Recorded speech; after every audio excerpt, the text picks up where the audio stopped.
Before we start, I would want you to hit that red subscribe button so you never miss out on any of our videos. Hey guys, what's up? Welcome back to The Truthy. Who hasn't heard of Warren Buffett? One of the world's richest people, consistently ranking high on Forbes' list of billionaires. His net worth was listed at $80 billion as of October 2020. Buffett is known as a businessman and a philanthropist, but he's probably best known for being one of the world's most successful investors, which is why it's not surprising that Warren Buffett's investment strategy has reached mythical proportions. Buffett follows several important tenets and an investment philosophy that is widely followed around the globe. So what are the secrets to his success? In today's video, we are going to discuss about Warren Buffett explains how to calculate the intrinsic value of a stock. Let's get into the video. Buffett, a brief history. Warren Buffett was born in Omaha in 1930. He developed an interest in the business world and investing at an early age, including in the stock market. Buffett started his education at the Wharton School at the University of Pennsylvania before moving back to the University of Nebraska, where he received an undergraduate degree in business administration. Buffett later went to the Columbia Business School, where he earned his graduate degree in economics. Buffett began his career as an investment salesperson in the early 1950s, but formed Buffett Associates in 1956. Less than 10 years later, in 1965, he was in control of Berkshire Hathaway. In June 2006, Buffett announced his plans to donate his entire fortune to charity. Then in 2010, Buffett and Bill Gates announced that they have formed the Giving Pledge campaign to encourage other wealthy individuals to pursue philanthropy. In 2012, Buffett announced he was diagnosed with prostate cancer. He has since successfully completed his treatment. Most recently, Buffett began collaborating with Jeff Bezos and Jamie Dimon to develop a new healthcare company focused on employee healthcare. The three have tapped in Brigham and Women's Dr. Atul Gawande to serve as Chief Executive Officer. Buffett's philosophy. Buffett follows the Benjamin Graham School of Value Investing.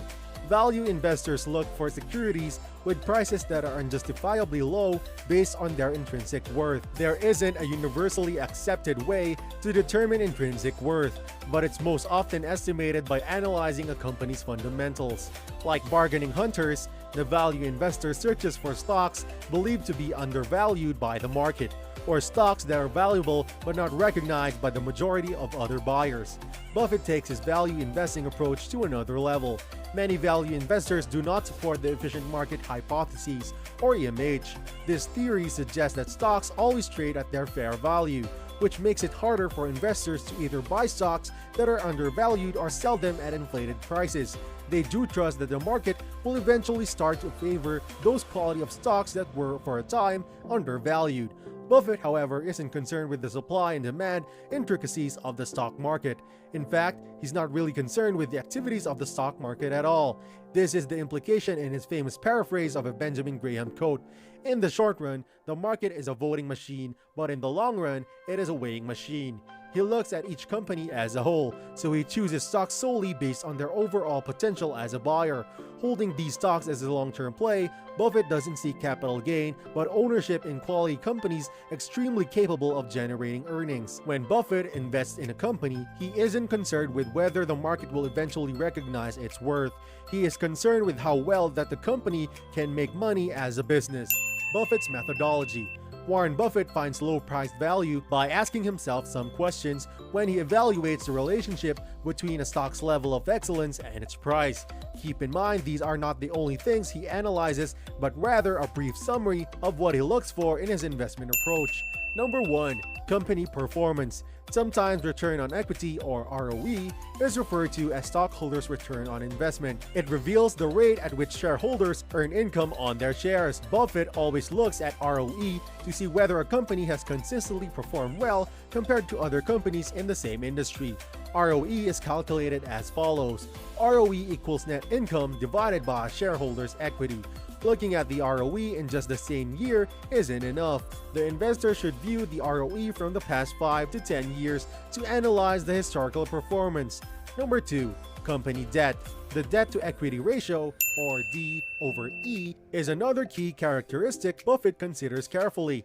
Buffett prefers to see a small amount of debt so that earnings growth is being generated from shareholders' equity as opposed to borrowed money. The D over E ratio is calculated as follows. Debt-to-equity ratio equals total liabilities divided by shareholders' equity. This ratio shows the proportion of equity and debt the company uses to finance its assets, and the higher the ratio, the more debt rather than equity is financing the company.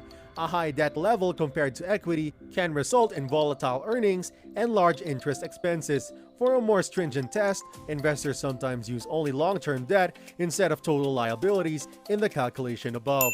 Number 3. Profit margins. A company's profitability depends not only on having a good profit margin, but also on consistently increasing it. This margin is calculated by dividing net income by net sales. For a good indication of historical profit margins, investors should look back at least 5 years. A high profit margin indicates the company is executing the business well, but increasing margins mean management has been extremely efficient and successful at controlling expenses. Number 4. Is the company public?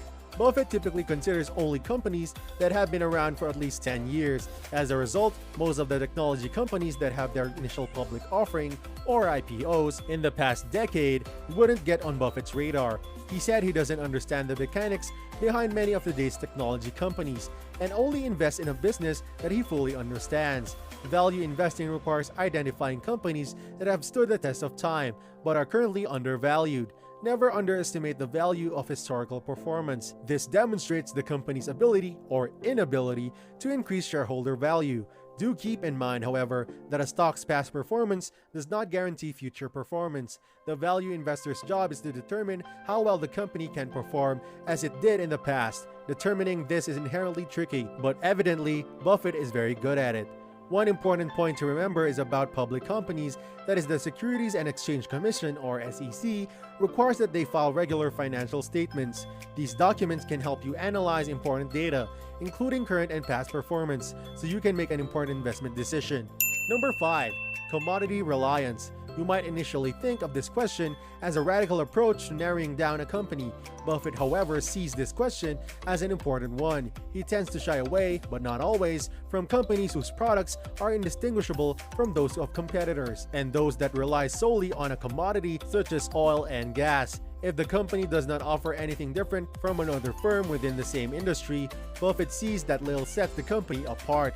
Any characteristic that is hard to replicate is what Buffett recalls a company's economic moat, or competitive advantage. The wider the moat, the tougher it is for a competitor to gain market share. Number 6. Is it cheap? This is the kicker. Finding companies that meet the other 5 criteria is one thing, but determining whether they are undervalued is the most difficult part of value investing, and it's Buffett's most important skill. To check this, an investor must determine a company's intrinsic value by analyzing a number of business fundamentals, including earnings, revenues, and assets. The company intrinsic value is usually higher and more complicated than its liquidation value, which is what a company would be worth if it were broken up and sold today. The liquidation value doesn't include intangibles such as the value of a brand name, which is not directly stated on the financial statements. Once Buffett determines the intrinsic value of a company as a whole, he compares it to current market capitalization, the current total worth. This brings us to the end of our video. I hope you enjoyed it. Hit like if you did, and don't forget to subscribe to our channel so that you don't miss out on any of our videos in the future. Also, watch 2 videos that are on your screen because I am sure that you'll love them. With that, I'll see you in the next video.